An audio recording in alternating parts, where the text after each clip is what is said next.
As I understand it, under its current organization, the Air Force does not have a good track record of being able to effectively manage the prioritization of its missions in both air and space. And so space frequently falls to a lower priority or lacks a consistent seat at the table. I contrast this with the U.S. Navy, which has successfully managed to prioritize its own air, surface, and submarine missions to include the establishment of separate training, acquisitions, and doctrinal development centers across these very different domains. Why has this been such a problem for the Air Force under its current structure, and what role does a new U.S. Space Command play in helping prioritize space across departments, and how does that differ or duplicate the intent of the proposed Space Force? Madam Secretary or General, do you want to address that? Happy to. Senator, the biggest shift that we're seeing is the shift from an uncontested domain to a contested domain. Over the last 3 years, including the budget that you have before you, the president's budget has included double-digit percentage increases in the budget that are driven by an analysis of the threat, the strategy to meet that threat, the concepts of operations, and the programs to support it. So I think what you're seeing in the difference between what you described with the Navy is that the Navy has been operating in a contested domain for hundreds of years.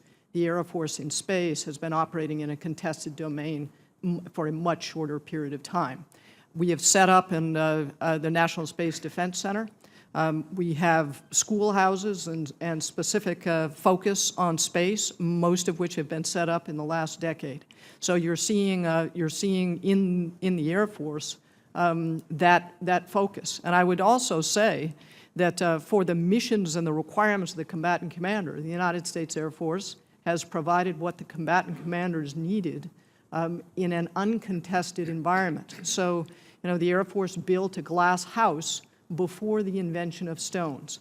We now have the invention of stones, and as Jay Raymond said just yesterday to a very large audience, he said a year ago that the Air Force was in a 9G turn towards space superiority, and he was wrong. It's a 12G turn, and so I'm proud of the force that we're presenting. So how will the U.S. Space Command help prioritize across departments, and will it, and how does that differ from intent or duplication in terms of the proposed Space Force?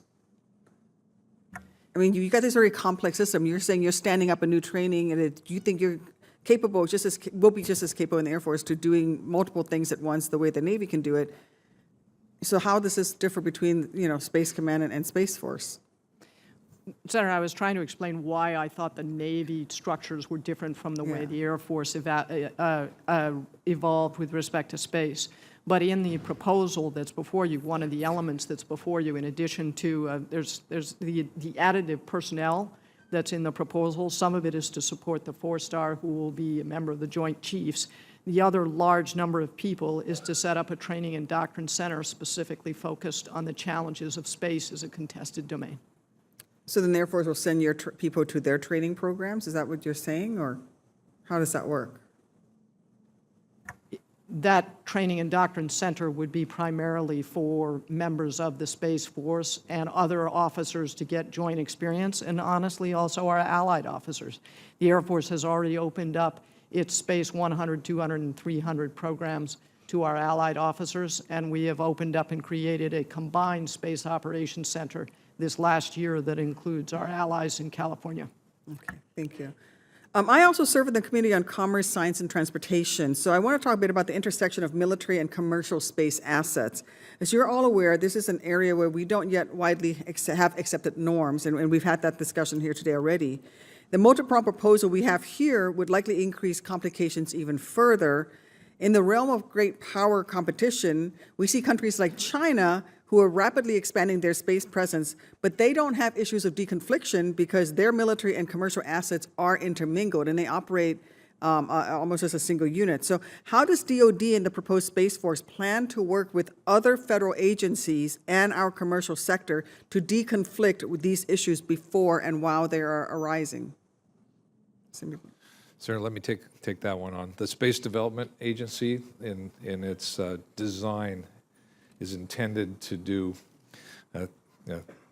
really undertake 4 different activities. The first is consolidation, so that we can take all the requirements of the department, and then to do fundamental systems engineering so that we can take advantage of a space ecosystem. So everything from, launch to sustainment. And then by design, tap into the commercial space industry where significant innovation has occurred. But for us to actually be able to incorporate that technology, we have to accommodate or make corrections to our acquisition system.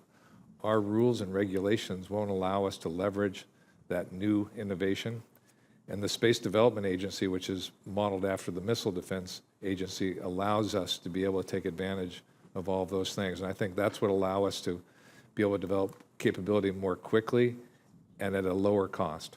But I'm also concerned about security, and how do you force the civilians to work closely with you in security and share information? You've got people selling tickets for tourism into space, for crying out loud. How do you deconflict that? Whereas the Chinese don't have these problems because they have total control over their commercial sector. I mean, we have procedures, protocols. We've worked with commercial segments. We have a long history of doing that. That's really the intent of standing up an organization like this, so we can really leverage that commercial space. I'd love to explore this further, but I'm out of time. Thank you, Mr. Chairman.